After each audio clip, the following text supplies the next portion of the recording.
Good day and welcome to One-on-One Maths Private Tutors. Today we are looking at O-Level and IGCSE Physics. The topic is Space Physics. In this series, we are going to look at the solar system and stars in the universe. Let's look at Earth and the solar system. Day and night and the rising and setting of the sun can be explained by the rotation of the Earth on its axis. In this section, we will learn about these natural occurrences. The Earth is the third planet from the sun and travels in a nearly circular orbit controlled by large gravitational attraction exerted by the sun. The Earth takes 1 year to travel around the orbit. The Moon orbits the Earth under the influence of the Earth's gravitational attraction and always has the same area of its surface facing towards the Earth.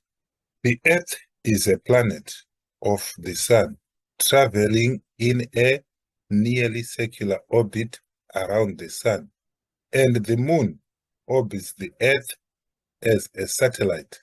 The motion of the Earth and Moon account for the occurrences of a number of natural events. So here we have the Earth, Moon, and Sun. As the Earth rotates around the Sun in its orbit, the Moon also rotates around the Earth in an orbit that takes approximately 1 month or 28 days. And the Moon is seen on the Earth by light coming from the Sun being reflected onto the Earth, because the Moon cannot produce its own light. So now we can see how the Moon rotates around the Earth, spinning on its own axis as the Earth rotates around the Sun.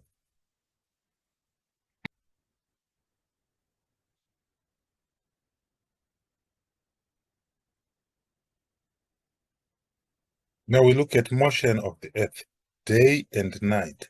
Day and night are caused by the Earth spinning on its axis, that is about the line through its north and south poles, and making one complete revolution every 24 hours.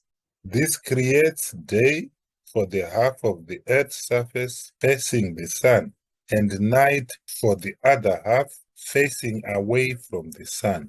In this illustration, we are going to show how the Earth spins on its axis to have day and night. The axis is an imaginary line from the North Pole through the Earth to the South Pole. The Earth spins from west to east so that it seems as if the sun is rising from the east to the west. The sun is on this side, so the rays of the sun are hitting the Earth. The side that is facing the sun is day, and the side that is facing away from the sun is night. The spinning of the Earth about its axis takes 24 hours. That is why day and night are 24 hours long. So here we have the Earth rotating around the sun in a near circular orbit.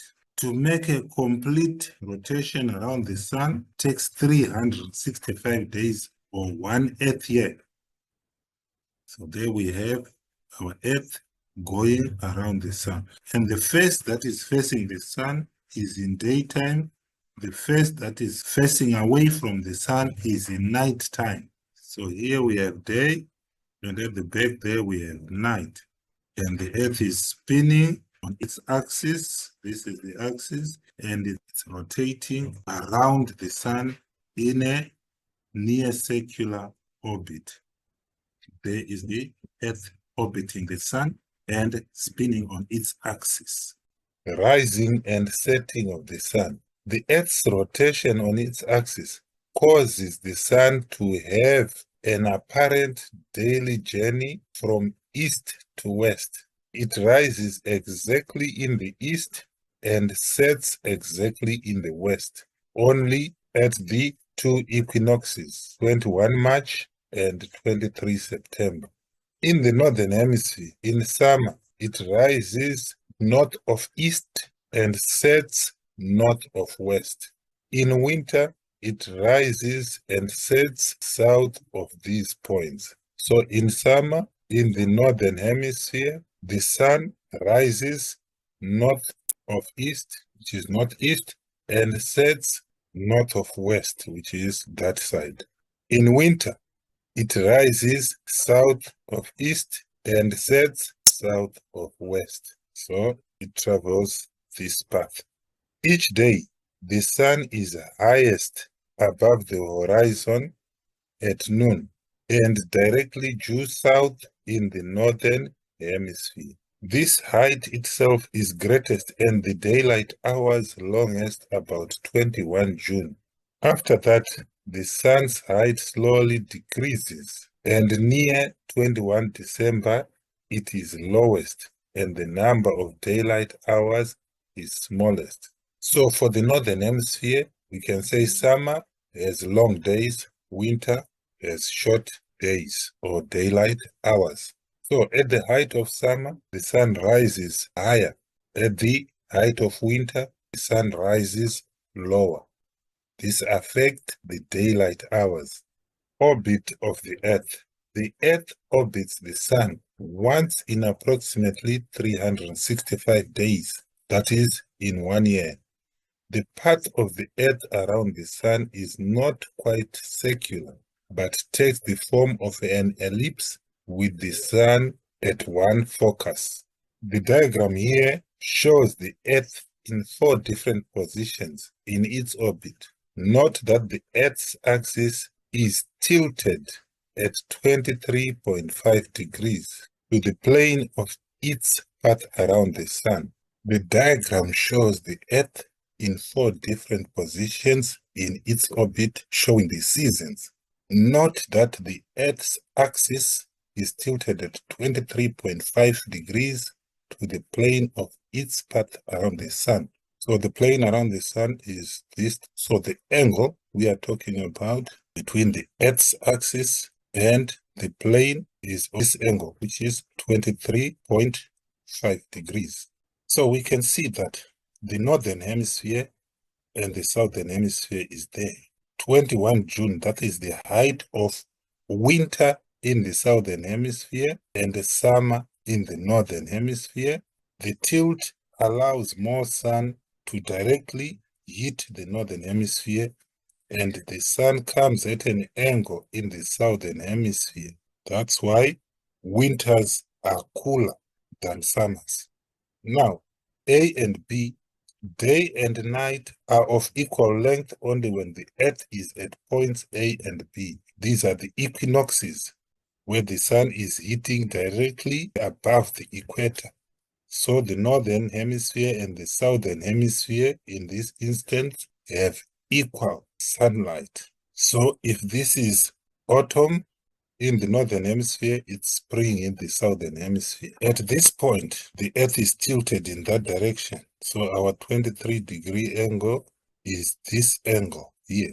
Now the sun is more directed towards the southern hemisphere. So this is summer in the southern hemisphere and winter in the northern hemisphere. The sun is coming at an angle towards the northern hemisphere and more direct towards the southern hemisphere. So summer in the northern hemisphere, winter in the southern hemisphere, summer in the southern hemisphere, winter in the northern hemisphere. Motion of the moon. The moon is a satellite of the Earth and travels around it in an approximately circular orbit, approximately once a month, at an average distance away of about 400,000 kilometers. It also revolves on its own axis in a month and so always has the same side facing the Earth, so that we never see the dark side of the moon. We see the moon by reflected sunlight, since it does not produce its own light. It does not have an atmosphere. It does have a gravitational field due to its mass, but the field strength is only 1/6 that on the Earth. Hence, the astronauts who walked on the moon moved in a springy fashion, but did not fly off into space. Orbital speed. We define the average speed as the total distance over the total time taken to travel the distance. So, for the moon, moving in a circular orbit around the Earth with average orbital speed v. Speed is equal to circumference of orbit over the time taken around the orbit. So if we have the Earth and the moon, the circumference is the distance of one cycle, which can be calculated by 2 pi r. So circumference is equal to 2 pi r, which is the distance to make one complete cycle. The speed will be that distance divided by the time it takes to make a complete cycle. So average orbital speed v is equal to 2 pi r over t, where r is the average radius of the orbit and t is the orbital period or time taken to complete one cycle. The solar system. The solar system consists of one star, the Sun, and 8 planets moving around it in elliptical orbits. So the orbits are not exactly circular, but are elliptical orbits. So elliptical orbits are slightly flattened circles. It also includes minor planets and asteroids which orbit the Sun, moons that orbit many of the planets, and smaller solar system bodies such as comets and natural satellites.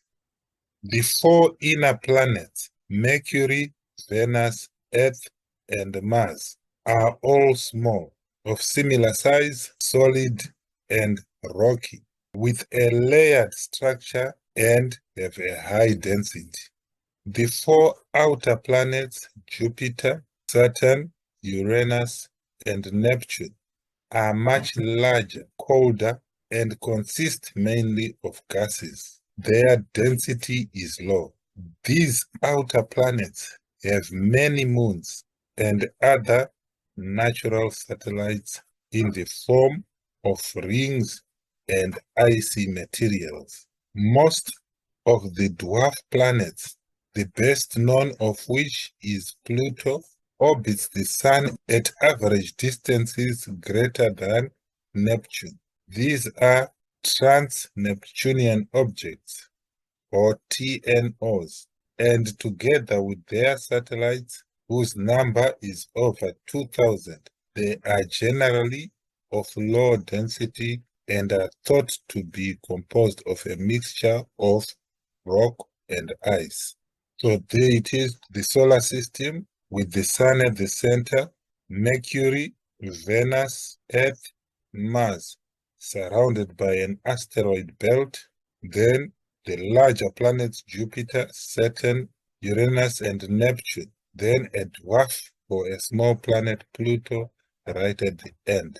The illustration shows the Sun as the center of our solar system, with our planets Mercury, Venus, Earth, Mars, and the asteroid belt, Jupiter, Saturn, Uranus, and Pluto in the last orbit.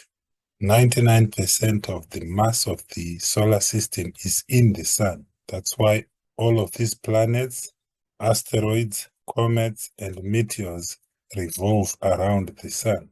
So they are rotating around the Sun. And here we see the moons, our Earth moon and Venus moon going around in orbit and spinning about their own axes. So we should know the order of these planets. And to do that, we use a catchy phrase, my very energetic mother, just send us nuts, please. Now, this catchy statement is used to order the planets from the Sun going outwards. My The M and the Y is for Mercury because we have another M there. Very is for Venus, E is for Earth, Mother is for Mars. Because there's a confusion, we have M and M there. So to distinguish the two, MY is for Mercury, Jupiter, Saturn, Uranus, Neptune, and Pluto. So my very energetic mother just send us nuts, please. It's easy to remember than the names of the planets and the order. So after my very energetic mother, we may put a period or a comma. That should tell us where the asteroid belt is. My very energetic mother, comma, just send us nuts, please. Then we have the order of the planets in our solar system. Asteroids are pieces of rock of various sizes which mostly orbit the Sun in the asteroid belt between Mars and Jupiter. Their density is similar to that of the inner planets.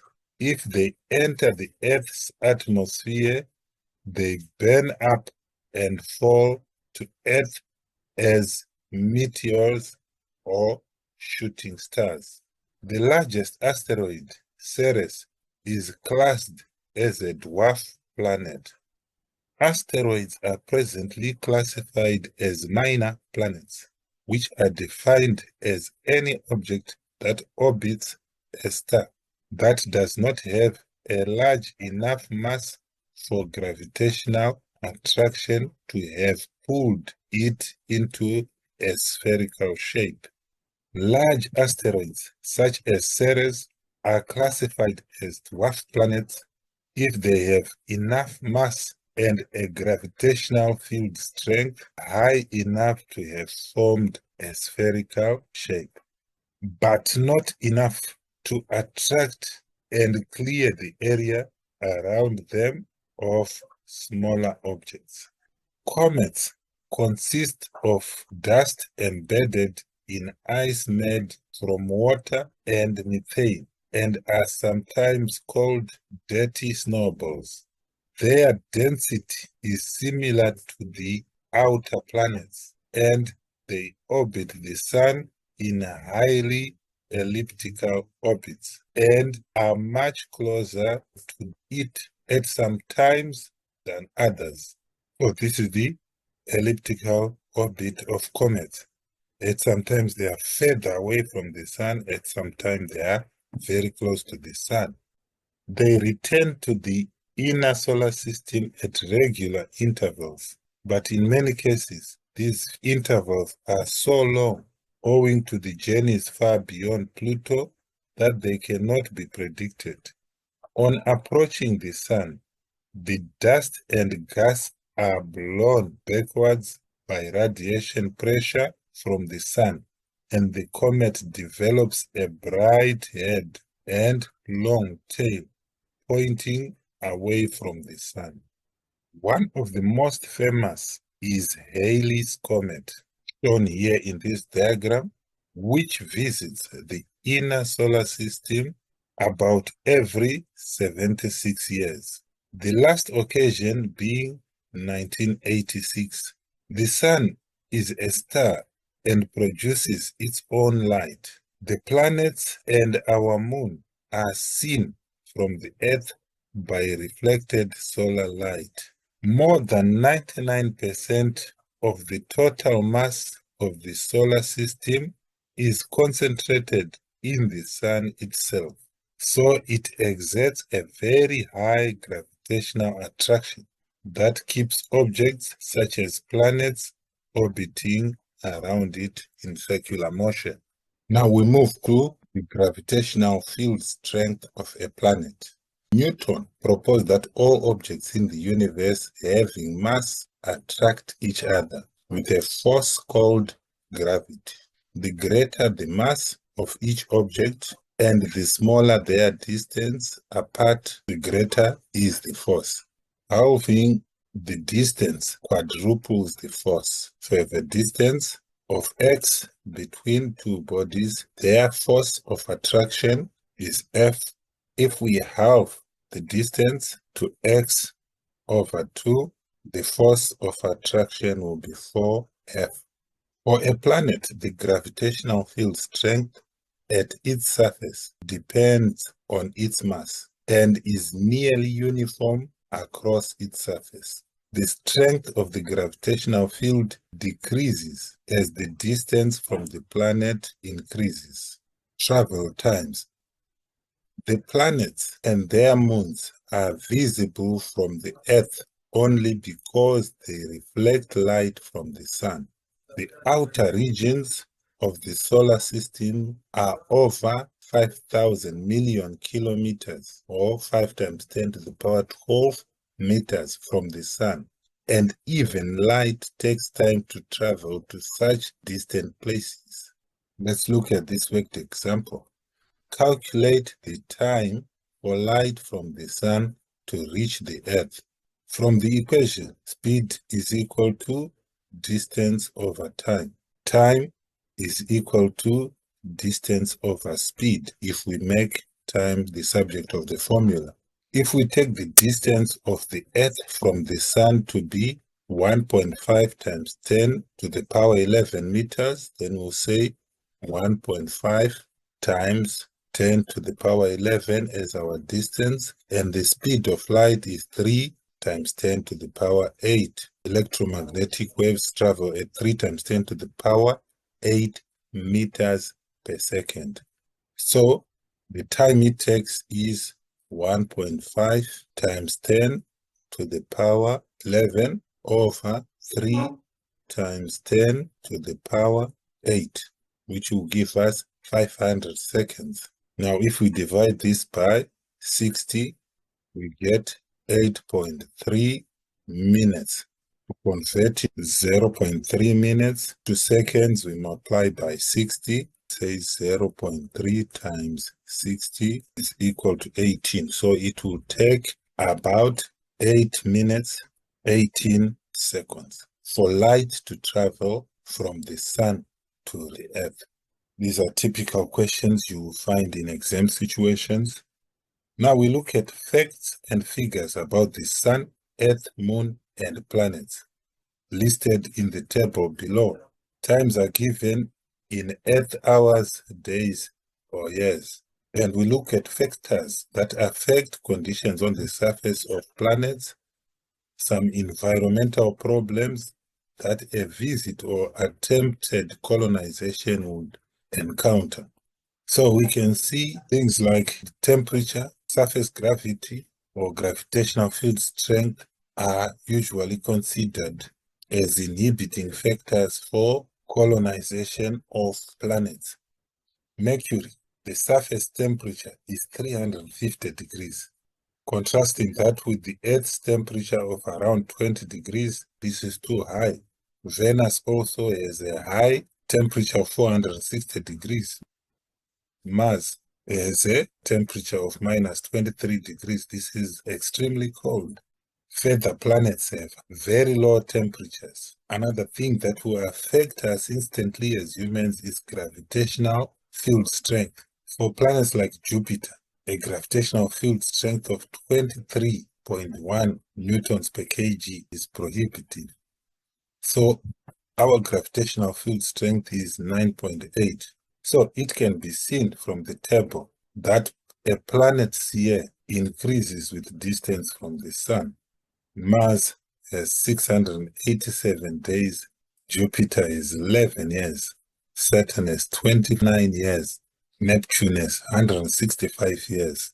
So 1 year on Neptune is equivalent to 165 years on Earth. The orbital speed, however, decreases with distance. Neptune travels much more slowly than Mercury. Mercury has 88 days. Surface temperatures decrease with distance from the sun, with one exception. Venus has a high surface temperature of 460 degrees due to its dense atmosphere of carbon dioxide acting as a heat trap. So is the greenhouse effect that increases its temperature. Its very slow spin time of 243 Earth days means that its day is longer than its year of 225 days.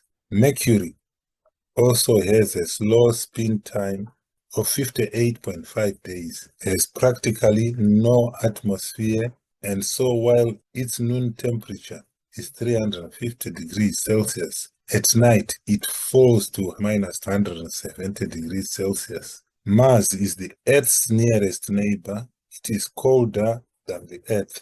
Temperatures on its equator are rarely greater than 0 degrees, even in summer. Its atmosphere is very thin and consists mostly of carbon dioxide with traces of water vapor and oxygen. Its axis is tilted at an angle of 24 degrees, and so it has seasons, but these are longer than on Earth. There is no liquid water on the surface, but it has polar ice caps of water, ice, and solid carbon dioxide. In some parts, there are large extinct volcanoes and evidence such as gorges of torrential floods. In the distant past, Mars is now a comparatively inactive planet, although high winds blow at times causing dust storms. So this is the surface of Mars as seen by the Mars Global Surveyor, showing a vast canyon 6,000 kilometers long and layered rocks indicating a geologically active history. Jupiter is by far the largest planet in the solar system. It is a gaseous planet and is noted for its Great Red Spot. Jupiter's Great Red Spot pictured by the Voyager 2 space probe. So this is a picture on the surface. The Great Red Spot is a massive, swirling storm that has been visible from Earth for over 200 years. Uranus and Neptune are large, cold and windy planets with small rocky cores surrounded by an icy mass of water, methane, and ammonia. They both have rings and many moons. Their atmospheres consist of methane as well as hydrogen and helium.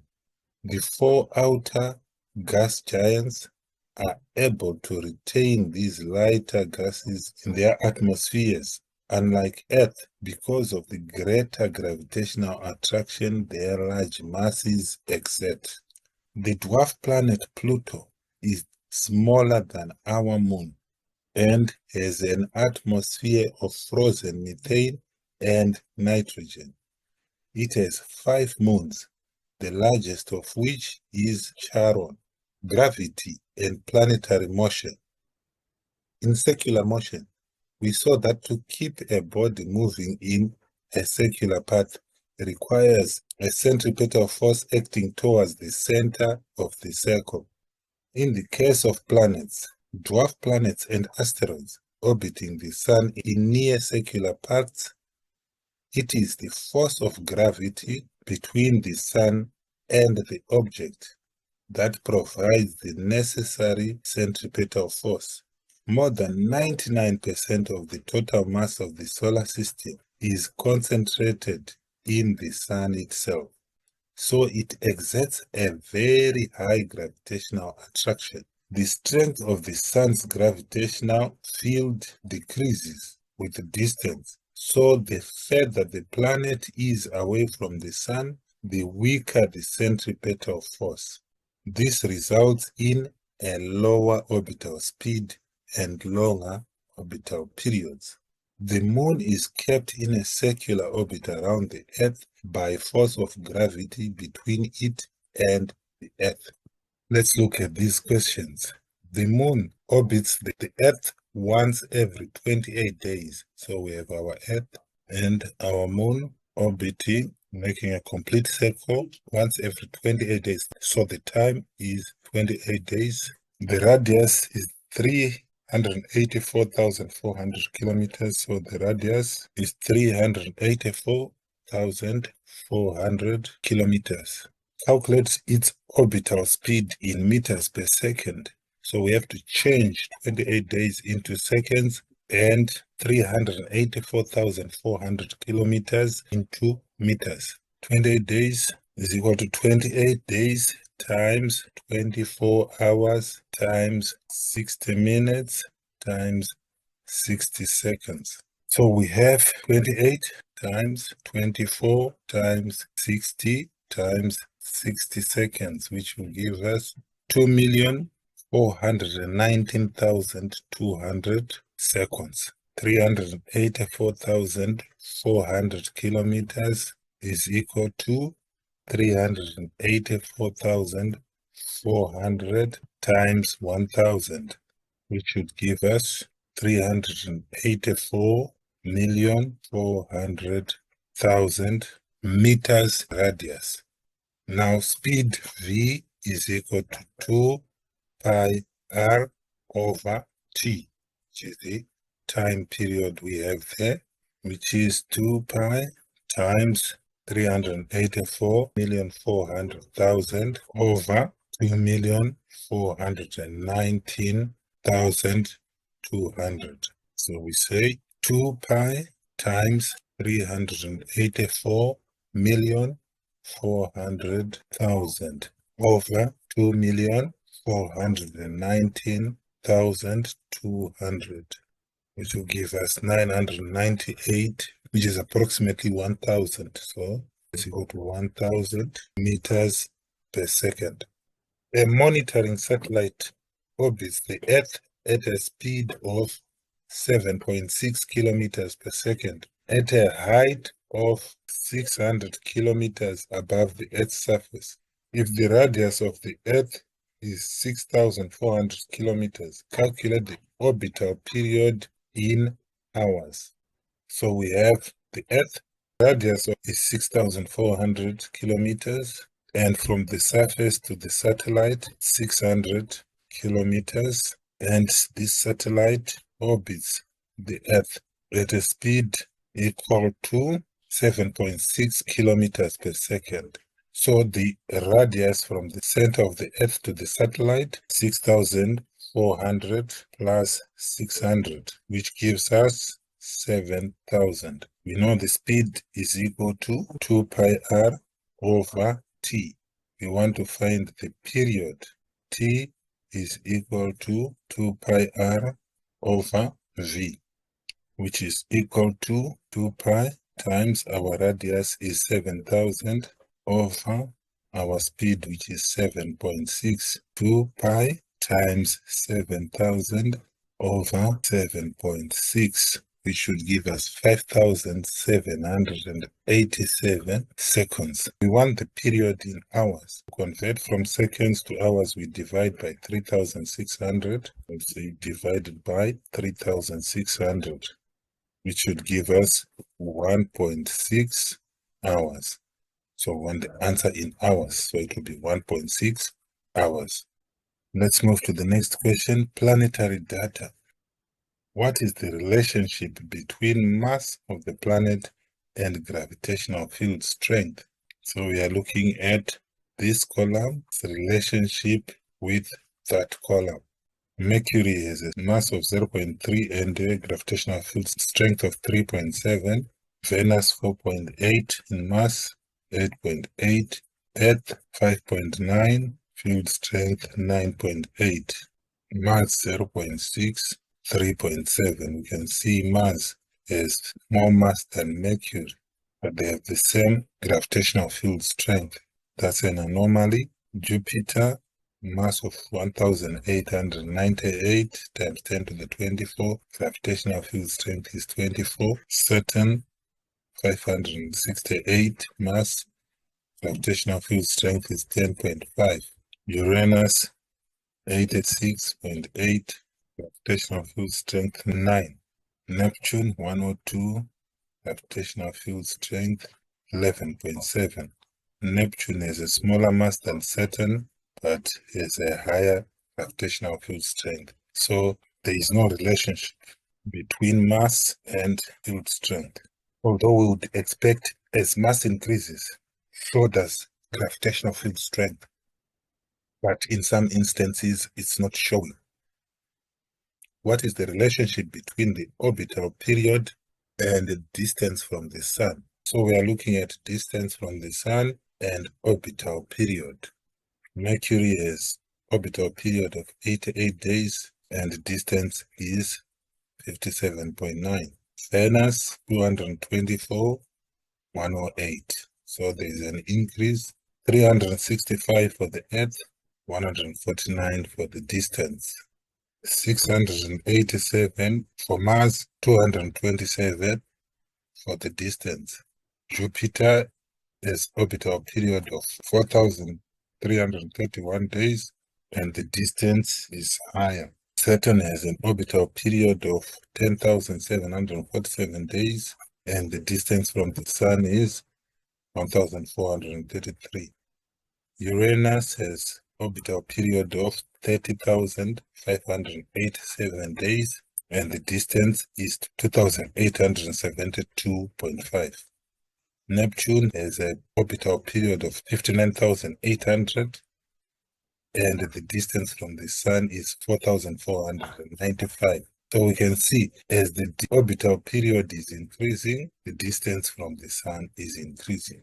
So we can say orbital period has a direct relationship with distance from the Sun, which means as orbital period increases, so does distance from the Sun. Let's look at this question. If it takes light 750 seconds to travel from Earth to Mars, calculate the distance in kilometers between the planets. So we have Earth, we have Mars. When we send light to Mars, it takes 750 seconds. The speed of light is 3 times 10 to the power 8 meters per second. So from speed is equal to distance over time. We want the distance. Distance is equal to speed times time, which is 3 times 10 to the power 8 times 750, which will give us 2.25 times 10 to the power 11 meters. But we want the distance in kilometers, so we divide by 1000, which is the same as dividing by 10 to the power 3, 2.25 times 10 to the power 11 over 10 to the power 3, which is 2.25 times 10 to the power 11 minus 3 using laws of indices, which should give us 2.25 times 10 to the power 8 kilometers. The moon is 384,000 kilometers from the Earth. Calculate the time it takes for a light signal to travel between Earth and the moon. Speed of light is 3 times 10 to the power 8 meters per second. Distance is in kilometers. We need to convert it to meters by multiplying by 1000. So we have 384 million meters. Speed is equal to distance over time. Therefore, time is equal to distance over speed, which is 384 million over speed is 3 times 10 to the power 8. So we have 384 million divided by 3 times 10 to the power 8, which will give us 1.28 seconds. So that is our answer. Thank you.